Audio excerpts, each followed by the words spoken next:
ആകാശവാണി.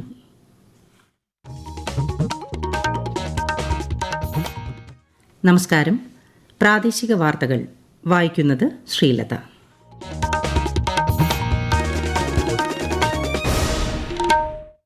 പ്രധാന വാർത്തകൾ.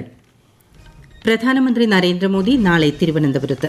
ബഹിരാകാശ മേഖലയുമായി ബന്ധപ്പെട്ട 1800 കോടി രൂപയുടെ പദ്ധതികൾ നാടിന് സമർപ്പിക്കും. ബിജെപി കേരള പദയാത്രയുടെ സമാപന സമ്മേളനത്തെ പ്രധാനമന്ത്രി നാളെ അഭിസംബോധന ചെയ്യും. ചരിത്രബോധവും ശാസ്ത്രചിന്തയുമുള്ള കുട്ടികളെ വളർത്തിയെടുക്കാനാണ് സംസ്ഥാനം ലക്ഷ്യമിടുന്നതെന്ന് മുഖ്യമന്ത്രി പിണറായി വിജയൻ. ലോക്സഭാ തെരഞ്ഞെടുപ്പിലെ CPI സ്ഥാനാർത്ഥികളെ പ്രഖ്യാപിച്ചു. വയനാട്ടിൽ ആനി രാജയും തിരുവനന്തപുരത്ത് പന്നിയൻ രവീന്ദ്രനും മത്സരിക്കും. 3 വർഷം കൊണ്ട് സംസ്ഥാനത്തിന്റെ തനത് നികുതി വരുമാനത്തിൽ 30,000 കോടി രൂപയുടെ വർധനവുണ്ടായതായി മന്ത്രി KN ബാലഗോപാൽ. റാഞ്ചി ക്രിക്കറ്റ് ടെസ്റ്റിൽ ഇംഗ്ലണ്ടിനെ 5 വിക്കറ്റിന് പരാജയപ്പെടുത്തി പരമ്പര സ്വന്തമാക്കി ഇന്ത്യ.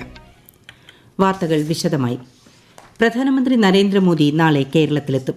തിരുവനന്തപുരം വിക്രം സാരാഭായ് സ്പേസ് സെന്ററിൽ നാളെ നടക്കുന്ന ചടങ്ങിൽ ബഹിരാകാശ മേഖലയുമായി ബന്ധപ്പെട്ട 1800 കോടി രൂപയുടെ 3 അടിസ്ഥാന സൌകര്യ പദ്ധതികൾ പ്രധാനമന്ത്രി നരേന്ദ്രമോദി ഉദ്ഘാടനം ചെയ്യും. ശ്രീഹരിക്കോട്ടയിലെ PSLV ഇന്റഗ്രേഷൻ സംവിധാനം, മഹേന്ദ്രഗിരി സെമി ക്രയോജനിക് ടെസ്റ്റ് സംവിധാനം, VSSCയിലെ ട്രൈസോണിക് വിൻഡ് ടണൽ എന്നിവ ഇതിൽ ഉൾപ്പെടുന്നു. മനുഷ്യനെ ബഹിരാകാശത്ത് എത്തിക്കുന്നതിനുള്ള ഇന്ത്യയുടെ ആദ്യ ദൌത്യമായ ഗഗൻയാന്റെ പുരോഗതിയും പ്രധാനമന്ത്രി വിലയിരുത്തും. തുടർന്ന് തിരുവനന്തപുരം സെൻട്രൽ സ്റ്റേഡിയത്തിലെത്തുന്ന പ്രധാനമന്ത്രി BJP കേരള പദയാത്രയുടെ സമാപന സമ്മേളനത്തെ അഭിസംബോധന ചെയ്യും. കേന്ദ്ര സഹമന്ത്രി V മുരളീധരൻ, BJP സംസ്ഥാന അധ്യക്ഷൻ K സുരേന്ദ്രൻ, പ്രകാശ് ജാവ്ദേക്കർ ഉൾപ്പെടെയുള്ള മുതിർന്ന നേതാക്കൾ സമ്മേളനത്തിൽ പങ്കെടുക്കും. 1,00,000 പ്രവർത്തകരും സമാപന സമ്മേളനത്തിന്റെ ഭാഗമാവും. രാജ്യത്തെ ഏറ്റവും വലിയ ആഗോള വസ്ത്രമേളകളിലൊന്നായ ഭാരത് ടെക്സ് 2024 ന്യൂഡൽഹിയിൽ പ്രധാനമന്ത്രി നരേന്ദ്രമോദി ഉദ്ഘാടനം ചെയ്തു. നമ്മുടെ സമ്പന്നമായ ചരിത്രത്തെ വർത്തമാനകാല ഭാരതത്തിന്റെ കഴിവുകളുമായി ബന്ധിപ്പിക്കുന്നതാണ് ഭാരത് ടെക്സിന്റെ സമവാക്യമെന്ന് പ്രധാനമന്ത്രി പറഞ്ഞു. സംസ്ഥാനത്ത് നിർമ്മിച്ച 68 സ്കൂൾ കെട്ടിടങ്ങളുടെ ഉദ്ഘാടനം മുഖ്യമന്ത്രി പിണറായി വിജയൻ നിർവഹിച്ചു. തോന്നയ്ക്കൽ ഗവൺമെന്റ് ഹയർ സെക്കൻഡറി സ്കൂളിലാണ് ഉദ്ഘാടന ചടങ്ങ് നടന്നത്. 33 സ്കൂൾ കെട്ടിടങ്ങളുടെ തറക്കല്ലിടലും ചടങ്ങിൽ മുഖ്യമന്ത്രി നിർവഹിച്ചു. ചരിത്രബോധവും ശാസ്ത്രചിന്തയുമുള്ള കുട്ടികളെ വളർത്തിയെടുക്കാനാണ് ലക്ഷ്യമിടുന്നതെന്നും ഡിജിറ്റൽ വിദ്യാഭ്യാസ രംഗത്ത് സമാനതകളില്ലാത്ത നേട്ടങ്ങളാണ് കേരളം കൈവരിച്ചതെന്നും മുഖ്യമന്ത്രി പറഞ്ഞു. ലോക്സഭാ തെരഞ്ഞെടുപ്പിലെ 4 സ്ഥാനാർത്ഥികളെ CPI പ്രഖ്യാപിച്ചു.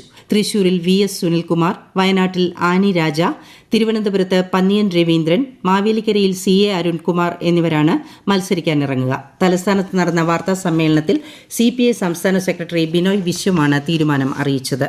രാജ്യത്തെ 554 അമൃത് ഭാരത് റെയിൽവേ സ്റ്റേഷനുകളുടെ നവീകരണത്തിന് പ്രധാനമന്ത്രി നരേന്ദ്രമോദി ഇന്ന് വിദൂര ദൃശ്യ സംവിധാനത്തിലൂടെ തുടക്കം കുറിച്ചു.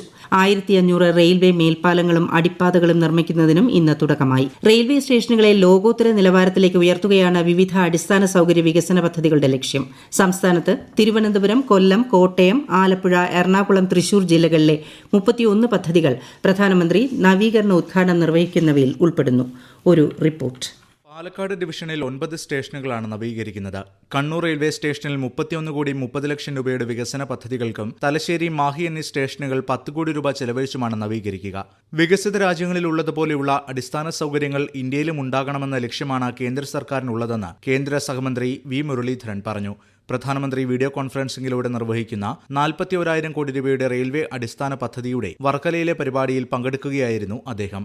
നൈപുണ്യശേഷിയാണ് ഒരു നാടിനെ പുരോഗതിയിലേക്ക് നയിക്കുന്നതെന്നും ശ്രീ V മുരളീധരൻ പറഞ്ഞു. തൃശൂർ റെയിൽവേ സ്റ്റേഷൻ രാജ്യാന്തര നിലവാരത്തിൽ പുനർനിർമ്മിക്കുന്നതിന്റെയും ഗുരുവായൂർ അമൃത് സ്റ്റേഷന്റെയും നിർമ്മാണ ഉദ്ഘാടന ചടങ്ങിൽ BJP സംസ്ഥാന അധ്യക്ഷൻ K Surendran, TN Prathapan MP തുടങ്ങിയവർ പങ്കെടുത്തു. മലപ്പുറത്ത് ആദ്യഘട്ട വികസനം പൂർത്തിയാക്കിയ കുറ്റിപ്പുറം റെയിൽവേ സ്റ്റേഷനും പ്രധാനമന്ത്രി ചടങ്ങിൽ നാടിന് സമർപ്പിച്ചു. തൃശൂർ, പാലക്കാട്, മലപ്പുറം ജില്ലകളിലെ യാത്രക്കാർ ആശ്രയിക്കുന്ന കുറ്റിപ്പുറം സ്റ്റേഷനിൽ ആദ്യഘട്ടത്തിൽ 9 കോടിയിലേറെ രൂപ ചെലവിട്ടാണ് നവീകരണം നടത്തിയത്. 1.5 നൂറ്റാണ്ട് പിന്നിട്ട സ്റ്റേഷനിൽ ചരിത്രത്തിലെ ഏറ്റവും വലിയ വികസനമാണ് നടക്കുന്നത്. കൊല്ലത്ത് 10ഓളം റെയിൽവേ മേൽപ്പാലങ്ങൾ, സബ്വേകൾ എന്നിവയുടെ നിർമ്മാണോദ്ഘാടനമാണ് നടന്നത്. ചടങ്ങിൽ NK Premachandran MP, PC Vishnunath MLA തുടങ്ങിയ ജനപ്രതിനിധികൾ സന്നിഹിതരായിരുന്നു. News desk, Akashvani.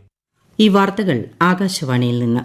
3 വർഷം കൊണ്ട് സംസ്ഥാനത്തിന്റെ തനത് നികുതി വരുമാനത്തിൽ 30,000 കോടി രൂപയുടെ വർധനവുണ്ടായതായി മന്ത്രി KN ബാലഗോപാൽ. 2021 കേരളത്തിന്റെ തനത് നികുതി വരുമാനം 47,000 കോടി രൂപയായിരുന്നു. എന്നാൽ അത് ഈ വർഷം 78,000 കോടി രൂപയായി ഉയർന്നു. ആലപ്പുഴ മുതുകുളം സബ് ട്രഷറി പുതിയ കെട്ടിടം ഉദ്ഘാടനം ചെയ്ത് സംസാരിക്കുകയായിരുന്നു മന്ത്രി. പൊതു തെരഞ്ഞെടുപ്പിനോടനുബന്ധിച്ച് സംസ്ഥാനത്തെ ലോക്സഭാ മണ്ഡലങ്ങളെക്കുറിച്ച് ആകാശവാണി തിരുവനന്തപുരം വാർത്താ വിഭാഗം തയ്യാറാക്കിയ പ്രത്യേക പരിപാടി ഭാരത് വികാസ് ഡയറി എല്ലാ ദിവസവും രാത്രി 8 മണിക്ക് പ്രക്ഷേപണം ചെയ്യുന്നതാണ്. റാഞ്ചി ടെസ്റ്റിൽ ഇന്ത്യയ്ക്ക് ഉജ്ജ്വല വിജയം. 4ാം ടെസ്റ്റിൽ ഇംഗ്ലണ്ടിനെ 5 വിക്കറ്റിന് പരാജയപ്പെടുത്തി ഇന്ത്യ 5 മത്സരങ്ങളുടെ ടെസ്റ്റ് പരമ്പരയിൽ 3-1 മുന്നിലെത്തി. 2ാം ഇന്നിംഗ്സിൽ 192 റൺസ് വിജയലക്ഷ്യം പിന്തുടർന്ന ഇന്ത്യ 5 വിക്കറ്റ് നഷ്ടത്തിൽ ലക്ഷ്യം മറികടക്കുകയായിരുന്നു. പ്രധാന വാർത്തകൾ വീണ്ടും. പ്രധാനമന്ത്രി നരേന്ദ്രമോദി നാളെ തിരുവനന്തപുരത്ത്. ബഹിരാകാശ മേഖലയുമായി ബന്ധപ്പെട്ട 1800 കോടി രൂപയുടെ പദ്ധതികൾ നാടിന് സമർപ്പിക്കും. BJP കേരള പദയാത്രയുടെ സമാപന സമ്മേളനത്തെ പ്രധാനമന്ത്രി നാളെ അഭിസംബോധന ചെയ്യും. ചരിത്രബോധവും ശാസ്ത്രചിന്തയുമുള്ള കുട്ടികളെ വളർത്തിയെടുക്കാനാണ് സംസ്ഥാനം ലക്ഷ്യമിടുന്നതെന്ന് മുഖ്യമന്ത്രി പിണറായി വിജയൻ. ലോക്സഭാ തെരഞ്ഞെടുപ്പിലെ CPI സ്ഥാനാർത്ഥികളെ പ്രഖ്യാപിച്ചു. വയനാട്ടിൽ ആനി രാജയും തിരുവനന്തപുരത്ത് പന്നിയൻ രവീന്ദ്രനും മത്സരിക്കും. 3 വർഷം കൊണ്ട് സംസ്ഥാനത്തിന്റെ തനത് നികുതി വരുമാനത്തിൽ 30,000 കോടി രൂപയുടെ വർധനവുണ്ടായതായി മന്ത്രി KN ബാലഗോപാൽ. റാഞ്ചി ക്രിക്കറ്റ് ടെസ്റ്റിൽ ഇംഗ്ലണ്ടിനെ 5 വിക്കറ്റിന് പരാജയപ്പെടുത്തി പരമ്പര സ്വന്തമാക്കി ഇന്ത്യ. പ്രാദേശിക വാർത്തകൾ കഴിഞ്ഞു. അടുത്ത വാർത്താ പ്രക്ഷേപണം 7:25.